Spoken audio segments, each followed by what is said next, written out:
Туркия Кыргызстанга аскердик техникаларды жана байланыш каражаттарын берди. 2022 жылдын 18 февралында Кыргыз Республикасынын куралдуу күчтөрүнүн Улуттук гвардиясынын 101-26 аскер бөлүгүнүн аймагында Туркия Республикасынын Улуттук коргоо министрлигинен Кыргыз Республикасынын куралдуу күчтөрүнө аскердик техникалык мүлүктү тапшырып берүү салтанаттуу аземи болуп өттү. Түрк тарабынан берилген аскердик багыттагы продукцияларга байланыш каражаттары, автомобиль техникалары жана башка жабдуулар кирет. Иш-чарага Кыргыз Республикасынын коргоо министринин биринчи орун басары полковник Таалайбек Усубалиев, Туркиянын атайын жана ыйгарым укуктуу элчиси Ахмет Садык Доган мырза, Кыргыз Республикасынын куралдуу күчтөрүнүн Улуттук гвардиясынын командачылыгы жана өздүк курамы катышты. Аземдин жүрүшүндө полковник Усубалиев Туркиянын дипломатиялык миссиясынын башчысына Кыргызстандын куралдуу күчтөрүнө материалдык техникалык жардам көрсөткөндүгү жана Туркиянын аскердик окуу жайларында кыргыз аскер кадрларын даярдоого көмөк көрсөткөндүгү үчүн ыраазычылык билдирип, ошондой эле кыргыз тарап мындан ары кызматташуунун учурдагы жана келечектүү багыттары боюнча эки тараптуу байланыштарды кеңейтүүгө даяр экендигин белгиледи. Украинадагы кыргыздар паникага алдыргандар да бар. Турдубек Тентимешев 20 жылдан ашык Украинада жашап жаткан кыргыз жарана. Учурда ал Киевдеги авиакомпаниялардын биринде эмгектенет. Орус-Украин алакасы сууп, согуштуу кырдаал жаралган азыркы жагдайда кээ бир кыргыз жарандары паникага алдырып атат дейт ал. Паника болгондой сезилип атат. Ошол себептөө кыргыз диаспорасынан бир канча жаран Кыргызстанга кандай жол менен кайтса болот деп сурашып кайрылышты. Мен авиа тармагында иштейм, бирок кеткендер болбоду. Украинада баш аягы 1000ге чукул кыргыз жараны миграцияда жүргөнү белгилүү. Кыргыз бийлиги азырынча аларды өлкөдөн чыгып кетүүгө үндөп, же аларды алып чыгып кетүү ниетин билдире элек. Тышкы иштер министрлиги Украинадагы кыргыз элчилиги башка чет мамлекеттердин өкүлчүлүктөрүнүн көбү сыяктуу эле штаттык режимде иштеп жатканын билдирди. Элчилик кайрылган кыргыз жарандары менен дайыма байланышта болуп турат. Аларга кырдаал боюнча ишенимдүү маалыматты биринчи кезекте Украин бийлигинин расмий маалыматынан алуу сунушталат. Зарыл болсо, кыргыз жарандары жана алардын үй бүлөлөрү коммерциялык каттамдар менен Украинадан өз алдынча чыгып кете алышат, деди Тимдин маалымат департаментинин директору Нурлан Сүйөркулов. Ал арада бир катар өлкөлөр Украинада жашаган өз дипломаттарын эвакуациялап жатат. Өзгөчө НАТОго мүчө мамлекеттеринин Украинадагы өз жарандарына карата тынчсыздануусу күч болууда. Мындай шартта кыргызстандыктар арасында да тынчсыздануу өсүп жатат. Украинада кыргыз өз диаспорасы бул күндөрү WhatsApp аркылуу бирин-бири колдоп жатышат. Булак BBC. Орусия 20 февралдан кийин Украинага басып кириши мүмкүн. Америкалык политик басылмасы эксперттерге таянып, орус аскерлеринин басып кирүүсүнүн жаңы датасын атады. Талдоочулардын баамында мурда аталган дата 16 февраль көңүлдүү негизги даталардан башка жакка бурган. CNN аналитикалык борборунун орусиялык аскер эксперти Майкл Кофман 20 февралдан кийин убакыт ар дайым маанилүү болуп келген деди. Гезит ошондой эле жарыяланган датага көңүл бурууга башка себептер бар экенин белгилеген.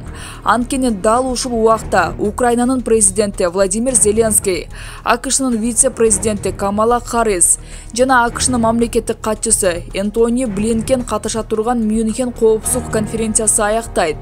Америкалык кадыр барктуу адамдар Европада, ал эми Украинанын башчысы өлкөдөн тышта жүргөн маалда басып алууну баштоо абсолюттук басынтуу болушу мүмкүн.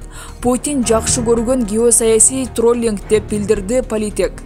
Басылма ошондой эле 20 февраль Бейжин Олимпиадасынын акыркы күнү болоорун белгилеген.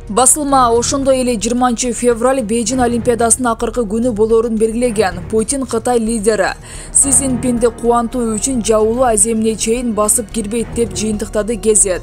Эске салсак, буга чейин Орусиянын Евро биримдиктеги туруктуу өкүлү Владимир Чижов шаршемби 16 февралда Орусиянын Украинага ыктымал басып кириши тууралуу маалыматты четке какты.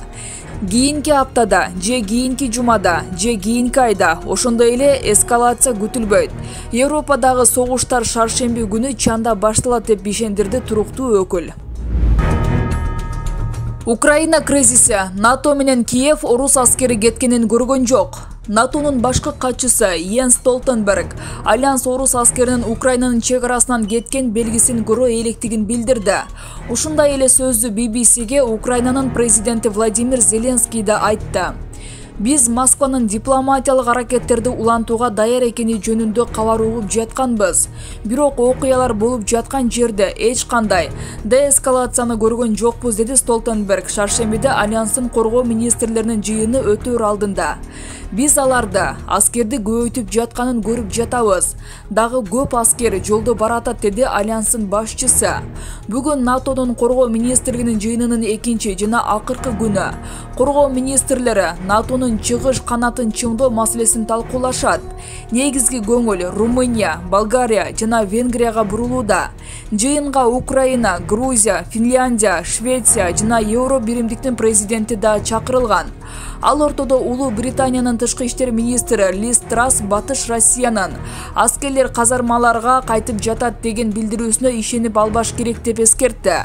Анын айтымында Россия Украинанын айланасындагы кризисти бир нече айга созо бериши мүмкүн. Тышкы иштер министринин айтымында Украинанын айланасындагы кризис кырдаал демократия үчүн лакмус казыгандай. Daily Telegraph жарыяланган макалада ал Кремльге каршы турушу керек деп айтууда. Болбосо бүт дүйнөдөгү башка авантюристтердин чырагына май тамызып алууга мүмкүн. Ошондуктан Батыш Россиянын аскерлери казармаларга кайтууда деген билдирүүлөрүнө жок жеринен ишенип албашы керек.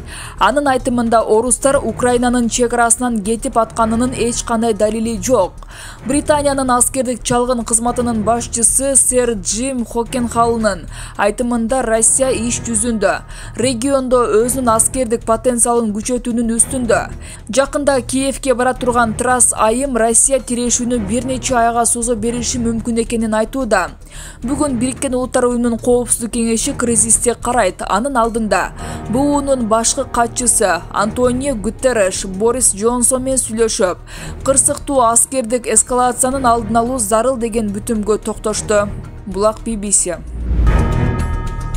Россиянын 3 облусунда мигранттарга карата киргизилген чектөө кыргыз жарандарына тиешелүү эмес.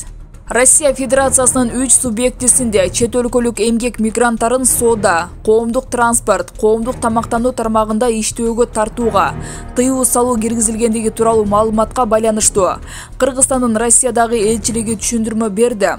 Бул тууралуу элчиликтин маалымат кызматы кабарлады. Маалыматка ылайык, чектөөлөр Кыргыз Республикасынын жарандарына жайылтылбайт.